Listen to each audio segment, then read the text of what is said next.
Hey listeners, so happy to have you here. Thank you for tuning in. Let's get started. Today we are going to be speaking about the biggest mistakes we land up making in relationships. And I'm going to share with you personally all the mistakes I've made along the journey of being married now for almost close to 23 years.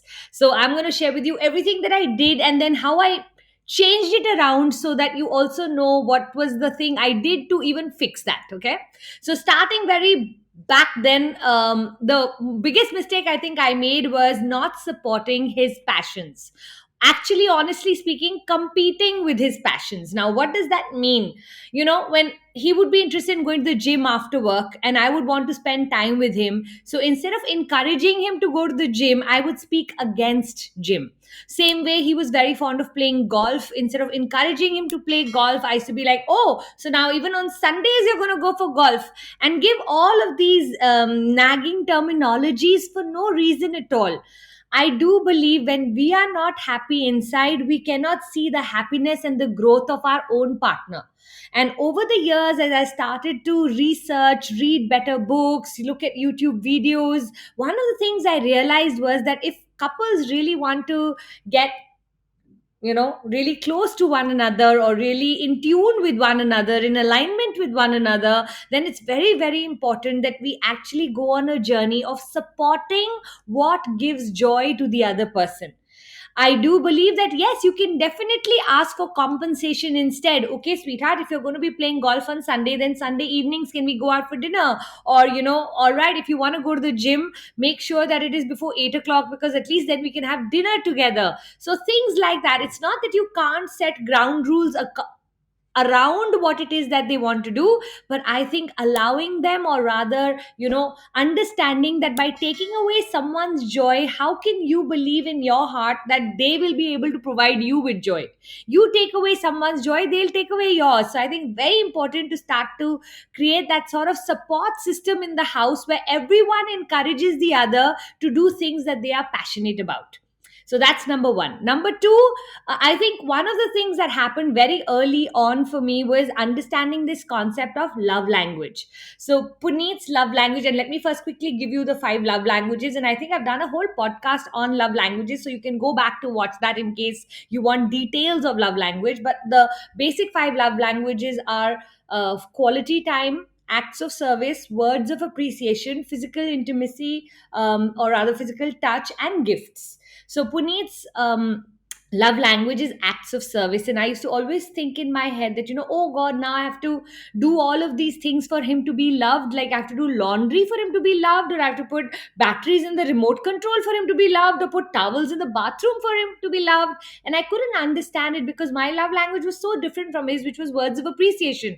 All he had to do is give me a compliment every day, and I would feel so loved. So we tend to connect better with our own love language, but once we start to understand what it is that is important to the other person and communicate in their language, suddenly you'll see a huge difference in your relationship. So I feel like just study this whole concept of love languages, see which one is yours, which one is your spouse's. Sometimes you can have a confusion over, it may not be a clear one, but amongst the two, which one could it be?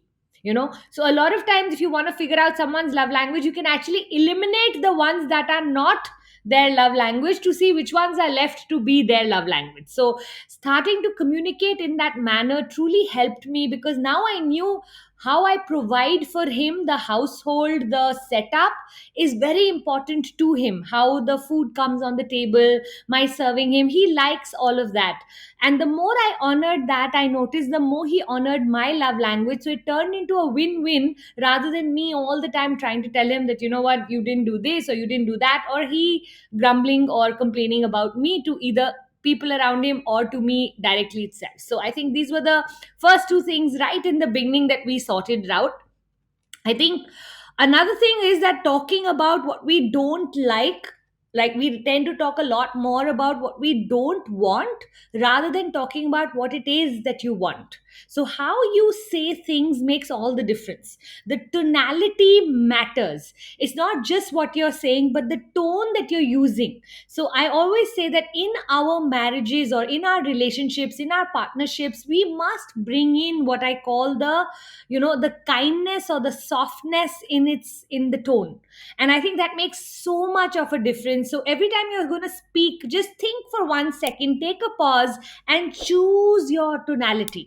Tonality tends to stem from where we are sitting at in our body, which means we could be sitting in irritation, we could be annoyed with somebody else, we could be angry about something, we could be disappointed about something, and that will have a direct impact on the tonality we tend to use with the people around us, correct? So you want to become extra hyper aware around what tonality are you using, and also what are your choice of words or vocabulary that you're using. Sorry, excuse me. So one of the things I tend to do is that I start to look at, okay, what is it that I don't want is the start point in my brain or in my mind. But what it is that I do want is where I will like to take the conversation. So instead of telling Puneet something like, sweetheart, you're always on the phone, you don't even look up when I'm speaking to you, when you enter the house, you're on your phone, it's so annoying. Instead of speaking that language, what if I asked him exactly what it is that I want? There's something important I want to speak to you. Would it be okay if you could give me undivided attention for 15 full minutes? When would be a good time today evening for me to get those 15 minutes? Can you see how different this sounds? And in the beginning, it may seem a little fake to you, or it may seem like, oh, that's not how we speak to our spouses. But you know what? Making that extra effort to become polite with our own spouses will take us a long way. So I love now over the years, I always try to, even when I'm entering my children's room, I tend to go, okay, what am I upset about? What is it I really want? Now, talk about what I really want. I'm not going to talk about what I'm upset about, because you know what? That's just prolonging the conversation and making them defensive. And the more defensive we make them, the more the chances are they will give justification rather than give action. Now, when you come from the place of, I would like, I am feeling this way, can we do it for me? When you come from that space, it's very different from the attack energy when we are talking about anything that we don't want. So from today onwards, don't talk about what you don't want, talk about what it is you actually want. Yes. Another thing is, I think, imagining that they'll be able to give us things without us asking. So, for the first couple of years in my marriage, especially, my birthdays used to be very special to me, but not that special to my spouse. Anybody knows what I'm talking about? I have a feeling some of you are nodding your heads at home. And so what would happen is there would be a mismatch of expectations. I would imagine that he's going to wake up and I'm going to get this bouquet of flowers and cards, and he's going to take me out for lunch and maybe even buy me a gift. And I'm having all of this imagination, and he's more like, okay, I wish you, now I need to leave for work. So there was so much of mismatch expectation that mostly what used to happen is that instead of celebrating my day, we would land up getting into an argument of some sorts. So one of the things I realized was that it's not that he doesn't want to do it, it's just that sometimes he doesn't have the clarity on what it is that I want. And a lot of times I used to land up saying things like, but I told you last year, or I told you last month what it is I want. But it did not stay, right? So now I make it extremely clear. When he asks me what it is that you want to do on your birthday, I don't say whatever you want to, sweetheart, and then later on fight on that. I would rather just tell him exactly what it is I want. Sweetie, we'll go for lunch to Leela, my favorite restaurant is there. Then we are going to go to this particular shop, you buy me this. Then I will feel pampered if both of us can go for a nice couples massage, and then in the evening let's invite friends home. This is a very exaggerated long list. You don't want it to be all of this. It could be just one thing. What I'm trying to say is there's clear communication. And if your spouse lands up doing everything you've asked them to, isn't that itself a lovely gift to you, that they care enough to do what it is you want? I feel like a lot of times when I'm speaking and guiding women, they'll say like, but if I only tell him to take me out for dinner and it doesn't come from him, then Pooja, that is forced. I don't enjoy a forced dinner. Let it be a forced dinner one, two, or three times. By the fourth time, it will set into a pattern, and very soon he will start to enjoy it. So, I do believe in my heart that it's okay to ask someone to do things for you when you are willing to do some things for them in return, which you may not be completely or 100% in alignment with, right? So, I do believe that in this whole journey, one of the things we can start to do is actually give clarity to our spouse around, or a partner around, what it is exactly that we would like it to be like, and then be okay and grateful for giving it to us, and not thinking, oh, that's because I said it. Had I not said it, he wouldn't have done it on his own. That's totally okay if he wouldn't have done it on its own. I think it's a very wrong expectation to set in the beginning itself, that he should be able to read my mind and know what it is I want. That's not how relationships work. Another thing that I feel like big mistakes that a lot of couples land up making is holding grudges. So people don't do what you were expecting them to do, and then instead of having an open communication, we start to hold it against them. We start to use it against them. We start to speak about it publicly against them, and we are not giving them that clear signal. Instead of sitting them down and telling them, this is what hurt me, we are overreacting to little things because that grudge is there inside. We are not speaking about what actually upset us sometimes, but we are speaking about everything else, and the other person is wondering, why is she overreacting so much, or why is she being so negative, or why is she so, all the time in a bad mood, or can I even say something to her? They are not able to relate that something at that point happened that you didn't like, but because you did not communicate that, and now you're showing your upset in other ways.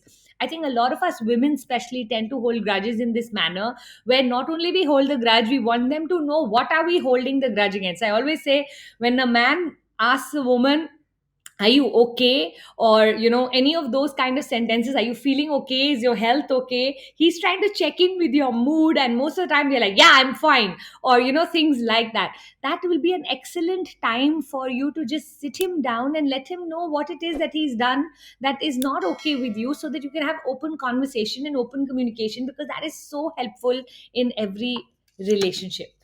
Another thing I think that we land up doing in our relationship, especially earlier in the years, could be openly criticizing them in public. And I think that's one of the biggest mistakes we land up making. And it's a continuation of some of the things that I've already spoken about. But to make this casual, that we openly criticize the people we love, I think it can be very, very, demeaning for the other person, and it can reduce the energy of the us or the we portion of the relationship. So you want to become extremely aware and extremely sensitive, that you do not casually criticize the people you love. On very small things we can go on and sometimes create our own little, what I call, pity party, not kitty party, where oh, tere saath bhi hua, it happened to you also, mere saath bhi, ha, okay, oh god, yeah, she did that too, oh my god, me. And all of these kind of conversations where very easily we make it so critical. I think what really nurtures a relationship is when we think of it like a plant, and what we are putting into the plant will decide the level of fruit and flower that we will receive in return from that particular plant, right? So I'd love for you to start to look at, what are you putting in? Are you putting in fertilizers, or are you putting in acid? And remember, our words have energy, and everything that we speak about in the world comes back to us energetically in our relationship. Like, you will notice that, let's say you go to a friend who you're very close to, and you land up criticizing someone you totally and absolutely love. When you come back home to the people you love, you'll see your energy will be so disturbed and distributed and scattered, that you will not be able to reconnect with them at a level that you could have had you not spent 2 hours talking behind their back. Yeah.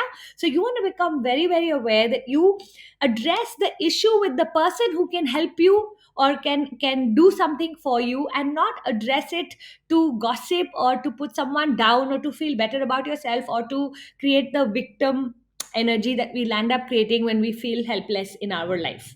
And last but not the least, I think one of the most important sentences that I have learned in my marriage is something I've actually put on my bathroom mirror, which is, I am responsible for my own happiness. And this has really helped me, change my expectations. I don't want to spend the rest of my life going on complaining about that same thing that started out maybe in the first year of my marriage. So I became extremely conscious about that. You know what, once I've asked someone to do something for me and I realize that they are either not capable or not interested, then guess what, I am completely independent enough to be able to find a solution for myself. I'm not going to spend the rest of my day or week or month waiting for support or wondering why they're not supporting me. So I believe that, you know what, yes, for a while if you ask for help and you get it, that's great. But let's say you ask for help and you don't get it, then I do believe in my heart that it's time that you started to look for other solutions. So every morning when I tell myself I am responsible for my own happiness, I look at what are the things I want from him that I know will help me in my happiness. And then I go, is he capable of giving them to me? Let me check.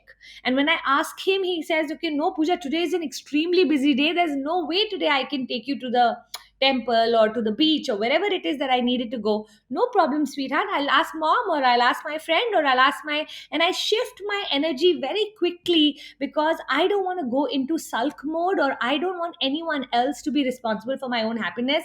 Being responsible for my own happiness has made me so it has helped me to grow as a person. And I do believe when we are individually happy, we bring that happiness to the couple energy. And so I think individually being a happy person is one of the responsibilities that we must take up as individuals in a relationship, so that we can contribute to that relationship by bringing the energy we have. Remember, if you squeeze a lemon, lemon juice will come out. If you squeeze an orange, orange juice will come out. If you squeeze a sad person, sadness will come out. If you squeeze an angry person, anger will come out. But if you squeeze someone who's grateful, someone who's loving, someone who truly cares, someone who understands, guess what will come out? All of these good things. And then when all of these good things go into your plant, how much more beautiful your relationship will become. So I really hope that these 7 things really help you improve your relationship and you don't land up making the mistakes I made right in the beginning of my marriage. But trust me, over the years, having worked on these, I can tell you today Puneet and I are on an 11 on 10 relationship, as I call it, because we've not taken. So a bonus tip, I do believe that naturally no relationship is brilliant forever. Maybe in the beginning, when it is in its infatuation stage, it is beautiful. But over time, if you're not working on your relationship, the chances are it will start to deteriorate. So I think really working on our relationships has been one of the biggest gifts we have given to one another. So do try all of these and let me know in the comment box which one was the most appealing or the one that you'd love to start with. Thank you. See you next time.